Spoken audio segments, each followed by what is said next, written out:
आपने बालक को जन्म दिया तो आपका लक्ष्य में रहेगा ये मेरा बच्चा है,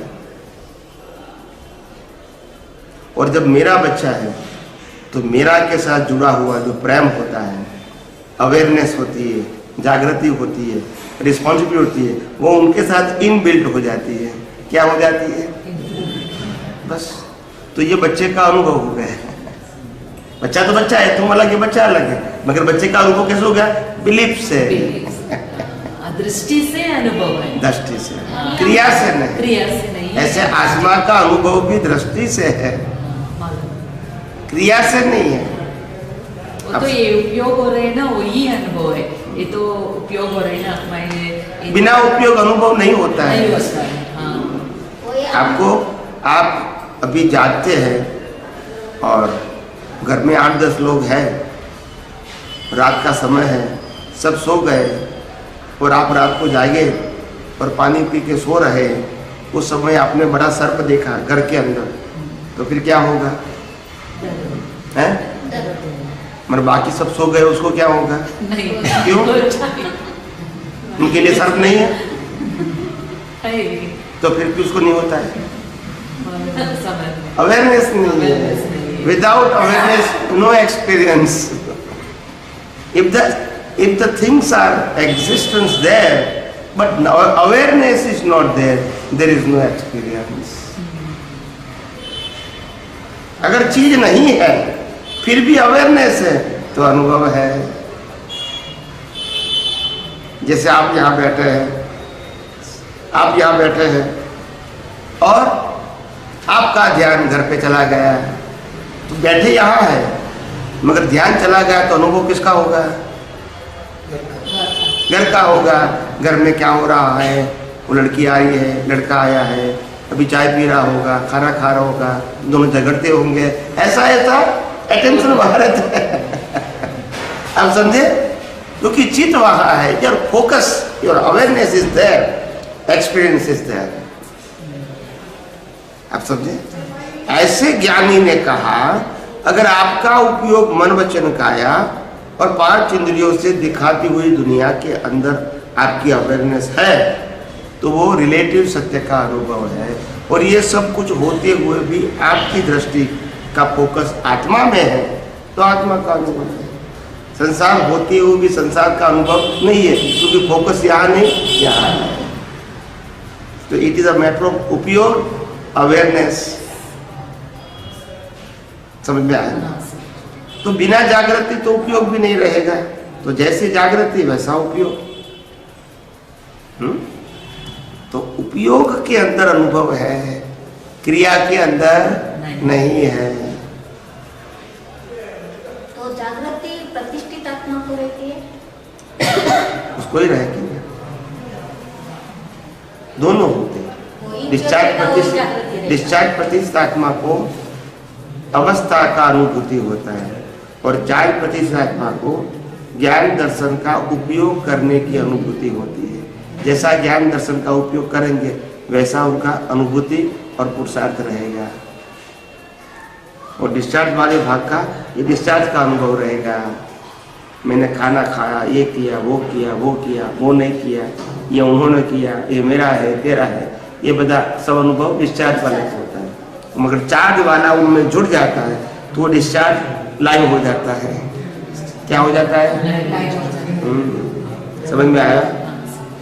और स्वामी जी को तो अभी तो उपयोग कर रहे हैं ना, अनुभव हो रहे हैं, ये तो अलग है, ये तो मालूम है कि शुद्धात्मा हो, ये तो ज्ञान है और दर्शन भी है। उस समय प्रतिष्ठित आत्मा क्या चार्ज करते हैं? जैसा उसका ज्ञान दर्शन है वैसा चार्ज होगा नहीं।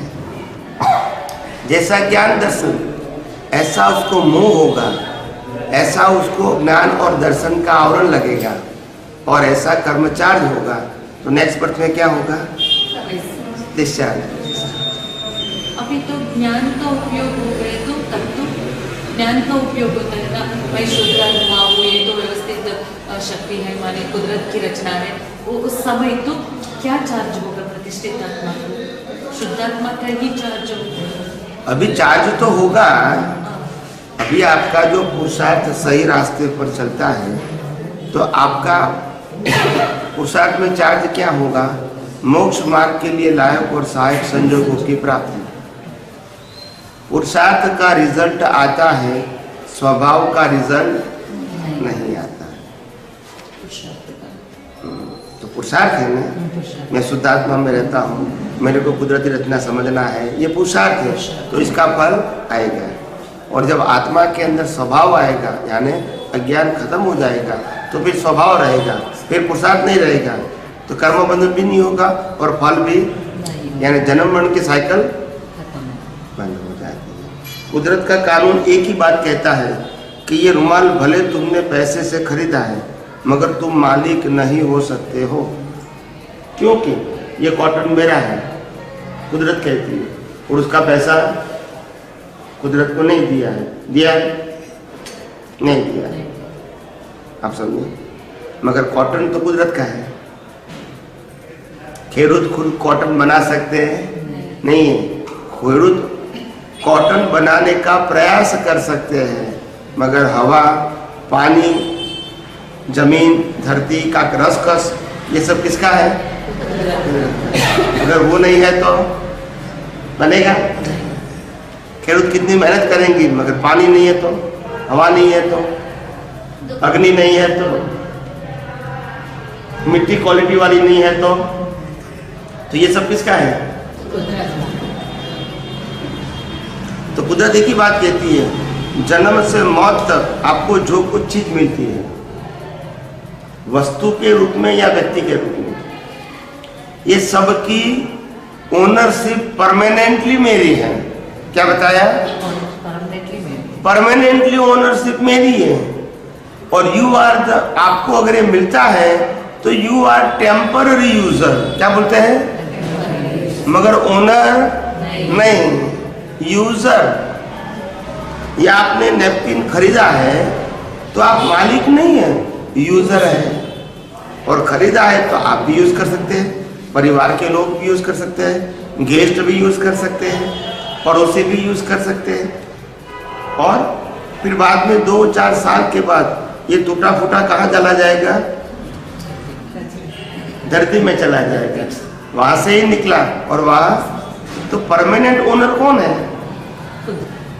ये शरीर जो पंच महाभूतों का बना है वो किसका है? और जब जला दिया जाएगा तो किसमें मिलेगा? तो पहले भी पंच महाभूत था और बाद में भी। तो ये जो बॉडी है वो तो कर्मों की भुगतान का साधन है, मगर पहले भी कुदरत का था और बाद में भी। तो तुम यूजर हो बॉडी का या ओनर हो? और बन जाते हैं। दुनिया की कोई भी ऐसी चीज है जिसका कोई मालिक हो सकता है? कोई भी चीज। तो कहने का मतलब है कि ये दुनिया पूरी 6 तत्वों से ही बनी हुई है और 6 तत्वों से ही चलती है, मगर हम तत्वों को नहीं देख के अवस्था में जुड़ गए और इसीलिए राग द्वेष शुरू हो गया। हालांकि अवस्था का रचना करनारा ही कुदरत है, इसमें आपको राग द्वेष करने की जरूरत, क्योंकि वो संजोग आपके लिए कंपलसरी है और वो भी कर्मों की भुगतान के लिए है। राम को वनवास जाना है तो जाना ही है, इसमें उसका ज्ञान बीच में नहीं आता है। कृष्ण भगवान का जन्म जेल में होना है तो जेल में ही होगा, इनमें इसका ज्ञान बीच में। महावीर को कान में खिला लगना है तो लगेगा ही, इसमें ज्ञान बीच में नहीं आएगा। यानी अवस्था है, इसका संचालक ही कुदरत है। और ज्ञान, आत्मा का ज्ञान, वो तुम्हारा खुद का स्वभाव है। तो स्वभाव और अवस्था ये दोनों से कोई कंसर्न है नहीं, एक विनाशी और एक अविनाशी। 6 तत्व जो है अकेला कुछ ऐसे कुछ नहीं कर सकता। अकेला मतलब 6 तत्वों में एक सिंगल ऐसे काम कभी एक ही करेगा ऐसे? अकेले एक तत्व से कोई अवस्था बनती नहीं। हर अवस्था के में हर अवस्था में 6 तत्व चाहिए ही। क्या बताया? हर अवस्था में नहीं तो एक्टिव होगा नहीं। तो मोक्ष में तो आत्मा और स्पेस है, तो वो दो हो गए, तो वो दो रहे हैं वहाँ आलोक में, दो तत्व है और दूसरा कोई तत्व नहीं। जरूरत भी नहीं है, वहाँ अवस्था नहीं है, तो फिर वहाँ सर्कमस्टांसेस नहीं है, वहाँ कॉज इफेक्ट नहीं है, वहाँ जन्म मरण नहीं है, तो फिर क्या चाहिए? अब सही તમે કારણોનો આજના સત્સંગમાં સાંભળ્યો ટીવીમાં સવારે, તમે એમ કીધું કારણોનો નાશ કરવાનો, તો એ આપણે ગોઠવણ પડે ને આપણા કારણોનો નાશ કેવી રીતે કરવાનો? આજના સત્સંગમાં મેં સાંભળ્યું સવારના, તમે એમ કીધું કે તમારા કારણોનું સંશોધન કરવાનું તો જાગૃતિ વધારે વધે, તો એ कारण का मतलब होता है ज्ञान आवरण, दर्शन आवरण, मोहनीय कर्म, ये तीन कारण मुख्य है। फिर बाकी सब कारण उसकी ब्रांचेस है। क्या है? ब्रांचेस। ये तीन कारण मुख्य है, ज्ञान आवरण, दर्शन आवरण और मोहनीय।